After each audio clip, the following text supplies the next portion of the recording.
I spent 4 years at the School of Oriental and African Studies, London University, doing my first degree, and never once in all those years did I learn anything about any African civilization.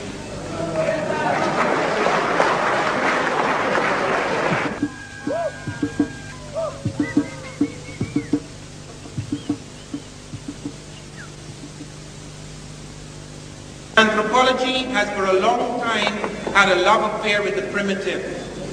And the great interest, almost exclusive interest, has been on that little man living on the edge of the world.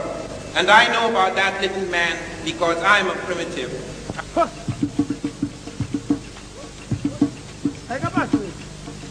I spent nearly 14 years in the jungle, and not the jungles of Africa, the jungles of South America. I was born in Georgetown, but I spent a great part of my boyhood in the jungle. I lived therefore on the periphery of the South American civilization. I was 3/4 African and about 1/4 Makusi Indian. I could not for a moment think that to do an ethnography of the Makusi Indian, a little primitive tribe on the edge of the world, I would be giving any vision whatsoever of South American civilization. I little knew then that behind me lay Machu Picchu, a city carved out of sheer rock, calling for the engineering ingenuity unparalleled in Europe at the time. I little knew that the Makusi had cousins with the Mexicans, and I'm not talking about shrunken Mexico of the day. I'm talking about Mexico when it was the center and core of Native American civilization. And Columbus himself never saw that Mexico. Columbus wandered on the edge or periphery of America. Columbus, in fact, never once set his foot on the American continent. Even within recent history, the recent recorded history of the world, of the Americas, of Africa, we are faced with massive delusions. And the object of this conference here, the mission of the scholars who have come to this conference, is to put an end, at least the beginning of an end, to this madness.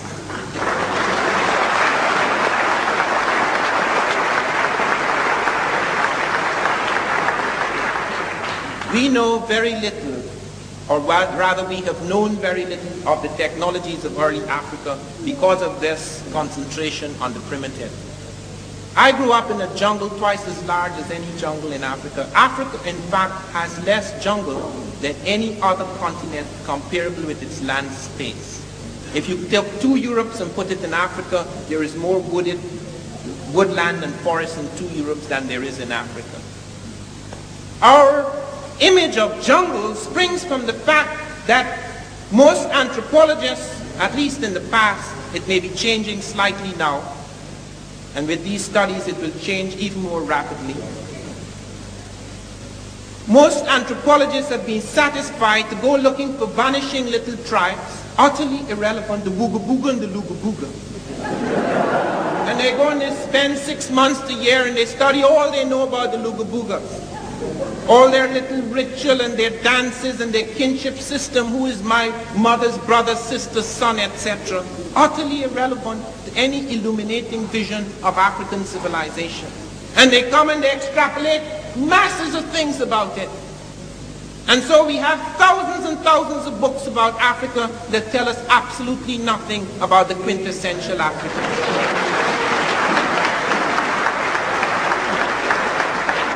Has been the case for at least 5 centuries. It is only within the last 5 years that we have had discoveries that make us aware of what is happening in Africa. Only within the last few years, 5 to 15 years.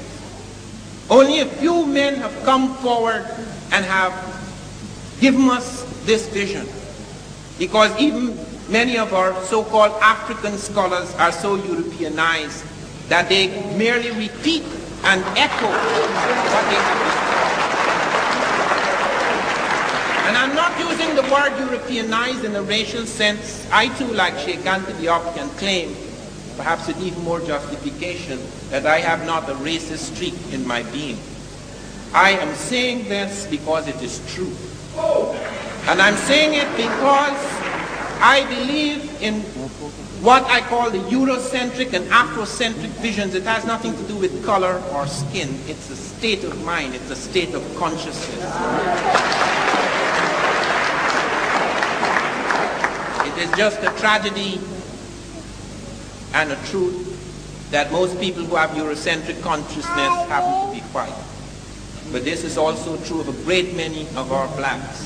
And I speak, having traveled throughout the black world, a great many of our people have no conception whatsoever of where they come from, what is going on, and where they're going. And I have heard many of my people say, we have to start from scratch. Let us admit we did nothing.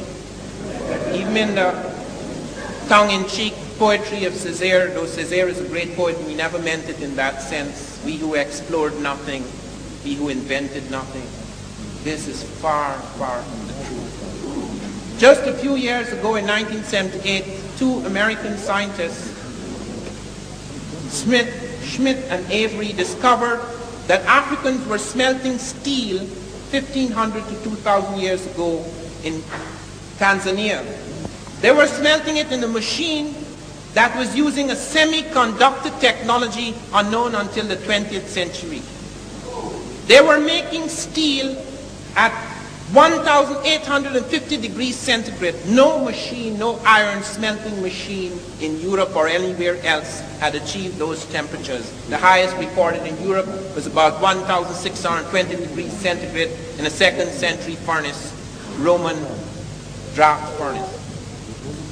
And not only that, not only they found the Africans were producing a fine bloom of carbon steel, they were doing it in a single stage, so that even in the middle of the 19th century, when George Wilhelm Siemens, the German, found a method for mass producing steel, the European process in the mid-19th century involved two stages, whereas the African process involved just one.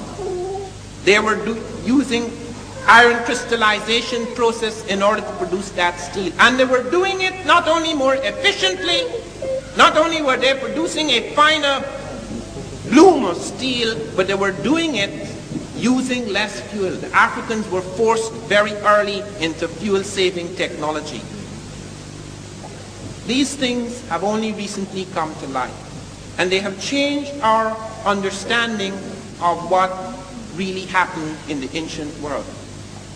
And right in that area where you see these little shattered villages, that is where an industrial site had grown up 1,500 years ago. We are often told about how we were dragged out of the bush and how colonization lifted us up. Few of us are aware. We are aware of what happened to the transplanted black, but very few of us are aware what happened to Africa itself. You cannot imagine what a Holocaust hit Africa.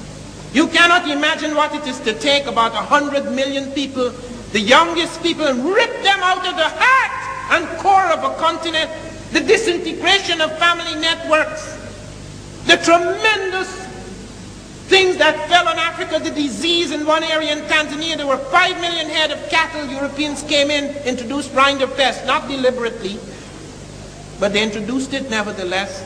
Almost all the cattle disappeared.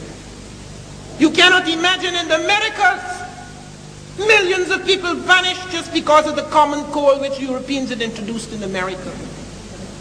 You are not aware of the massive destruction of civilization, so that people could mock us now and say, are you talking about all the great things that you did?